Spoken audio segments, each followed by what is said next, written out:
I think it's time to introduce arguably the most important character of this story, the reluctant co-custodian. Now, technically speaking, this man is my husband, but emotionally, over the last 10 years, he has slowly evolved into the unwilling administrative supervisor of what can only be described as my expanding anthropological empire. 10 years ago, I married an accountant. The accountant married a quirky 25-year-old, fresh back from her gap year. Now we sit together in the evenings drinking tea from extremely fragile English china while discussing whether peptide preservation is appropriate for a giraffe that we do not own.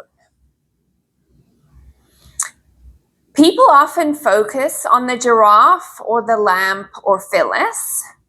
Very few people stop to consider the emotional resilience required to live alongside someone who genuinely believes that a taxidermy giraffe would improve the atmosphere. Now, in fairness to him, the co-custodian did not enter this marriage under false pretenses. I have always been slightly psychologically active, but there is a significant difference between she's quirky and she wants to spend £9,000 on a single impractical decorative item. I'm not oblivious to his plight, okay? I fully recognize that I am relentless when I have an idea. This man has learned to absorb my fantastical ideas with the exhausted neutrality of a man internally trying to decide how best to say, absolutely not. Unfortunately for him, my brain does not experience ideas casually. Once I emotionally attach to something, the entire household slowly becomes involved in the process, whether they consented to or not. And over time, the reluctant co-custodian has developed the exhausted calm of a man who understands resistance is often futile. He recognizes when the onion of deceit is dropping layers. This is a person who has received emergency international phone calls asking him to transfer money because it's historically important. No further information was provided. At one stage, he was working in Africa while I was in Ireland attempting to negotiate ownership of Marie Antoinette's possible lamp inside a suspicious warehouse in Kildare. Most people would ask follow-up questions. The co-custodian simply transferred the money,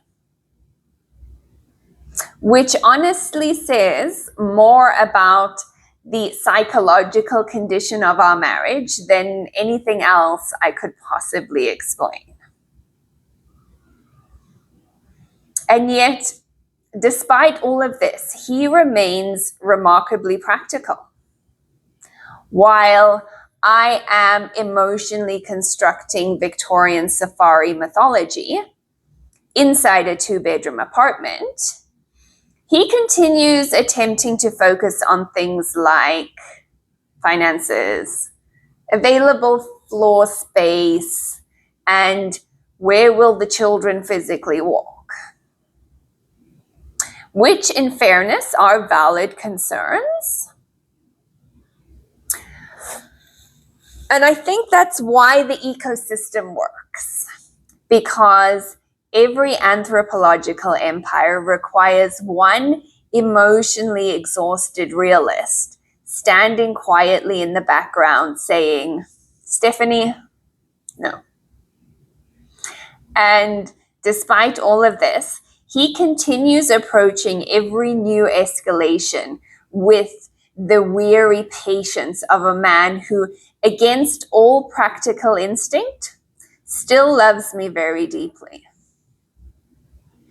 Which honestly explains why he's remained inside the ecosystem for so long.